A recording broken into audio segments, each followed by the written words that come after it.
Welcome to the RotD deep dive discussion video on I Am Not a Serial Killer. The ending of this movie, I really want to kind of just get this off the table and get it out there.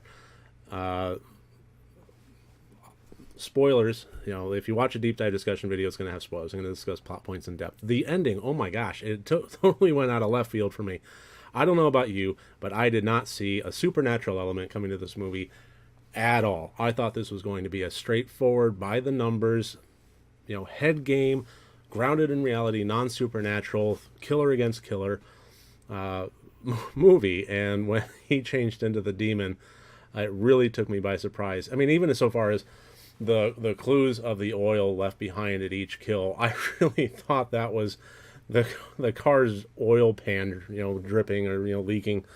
I thought there was something along those lines. I didn't consider that. No, that was demonic ooze from his hand. So, yeah, I don't think it was to the detriment of the movie. I really don't. I don't think it was also to the betterment of it either. For me, the worst I could really say about it is it felt like a little bit of a cop-out in terms of so much of this movie was about the main character, John, struggling with his nature of being a killer versus needing to not be on a, living in a social, a normal life kind of way. And this gave him the opportunity to deal with the antagonist, to deal with Christopher Lloyd or Mr. Crowley, and deal with him in a final, in a way with some finality to it, without saying that in the end he killed a human being. So maybe in that regard it was a little bit of a cop-out, but I still don't think it was to the detriment of this. Again, I don't think it was to the betterment of it. I don't really think that it elevated the movie like the ending of The Ritual, which I covered in an earlier review a few days ago. I think that elevated that movie, and I think that this one just kind of like, well, that's interesting, and continue on. I can see some people possibly being irritated or even put out by the ending of this movie. But I don't know. I just wasn't. And I really couldn't explain to you why. It didn't feel like so much of a tonal shift that it took away from the film. And, it kind of had its moment and then moving on.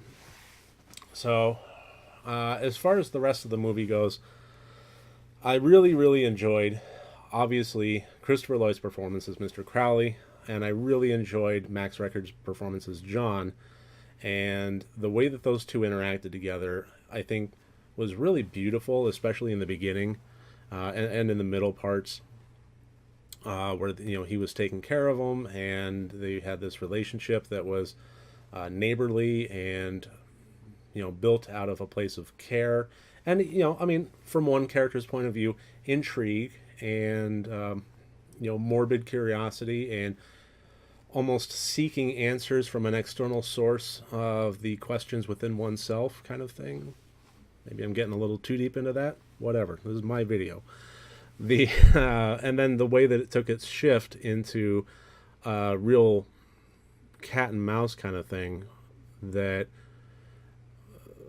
I thought that was extraordinarily dynamic. The scene in the church with them sitting in the pew, I thought was wonderful.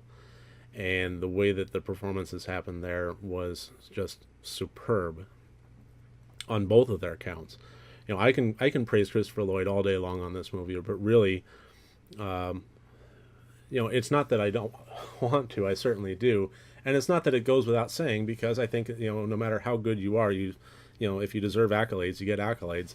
But Max Records, being able to stand toe-to-toe with Christopher Lloyd, a veteran, seasoned actor, and be able to deliver a powerful performance like that, it not just in contrast, but in collaboration with Christopher Lloyd, I thought was just amazing. And, yeah, I just really enjoyed every aspect of this movie. Again, the only thing I could really say about it that was negative is that for a horror movie, it really wasn't scary. And some people might might critique me on having a fear quotient category in there.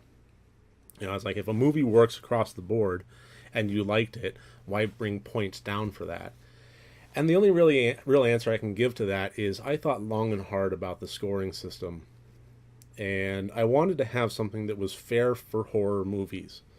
That a movie of any type, if it's categorized as horror, and if you're a horror fan, you know as well as I do that that has so much of a wide span to it. Silly movies, slasher movies, suspenseful movies, get in your head movies, gore movies. Just it really has a wide berth of possibilities. But and I wanted something that would accurately represent them as far as the scoring system goes. And I really just don't think that taking the same 1 to 5 star rating that you're applying to every other movie in existence and putting it on horror films is really doing it justice. I wanted it more fine-grained than that. I wanted something like the intent category, where I could give a movie that is trying to be schlock and pulling it off. Attack of the Killer Tomatoes. Obviously, gonna get a 0 on acting, gonna get a 0 on fear quotient, but I'm gonna give it points on intent. So that's why I have intent. And fear quotient I kept in there. And yes, it's going to take points away from a movie like this, where it just didn't scare me. And that is a shame. But the only real answer I'll give to that is that there are countless examples of quality movies that are engaging and also scary. And, what if a movie's trying to be silly? Well, for my money, I remember when I first watched Evil Dead 2, I remember being both scared and laughing at it. When Ash is alone in the cabin and things are starting to go haywire, maybe it was because I was younger, whatever, but I thought that man alone against demonic forces thing, I thought was actually pretty scary. It was certainly unnerving. And then, you had the Three Stooges kind of, physical comedy shtick to it that had me rolling in the aisles. I don't see why a movie can't have all of those things. And when I'm thinking of a horror movie, no matter what type, I think that one of the biggest criteria that it should have is to be scary. It is, it's synonymous. Horror movie, scary movie. And I think it is just the biggest criteria that it should have that is universal across that big span that I just talked about. And when I take a movie like I Am a Serial Killer, I think how easy it would be, given the suspense and given the tension that was happening in the scenes, and given the nature of what was going on with the serial killings, and especially knowing what we know now about Christopher Lloyd's character, how easy would it have been to work with some editing, to work with some timing, to work with some Foley moments, and to make it scary, to have some good jump scare moments, to take that tension and turn it into dread, and work with it in that regard. It wouldn't have been a big leap. So yeah, I'm going to take points away from it because it had that possibility and it didn't do it either by choice or by circumstance. I'm sorry. But again, overall, I really did enjoy the movie for all the reasons that I pointed out, both in the review and in the deep dive here. What I would love at this point is to hear from you. If you agree with me, if you disagree with me, if you want to rake me over the coals for having that, that lower of a score on the fear quotient thing, or even having that category in general. I've already explained why, but I would still love to hear your opinion on it. So please leave comments right in the description there, and I will be reading them and responding to them and engaging with them. And that's about it for today. Until tomorrow, thank you for joining me here.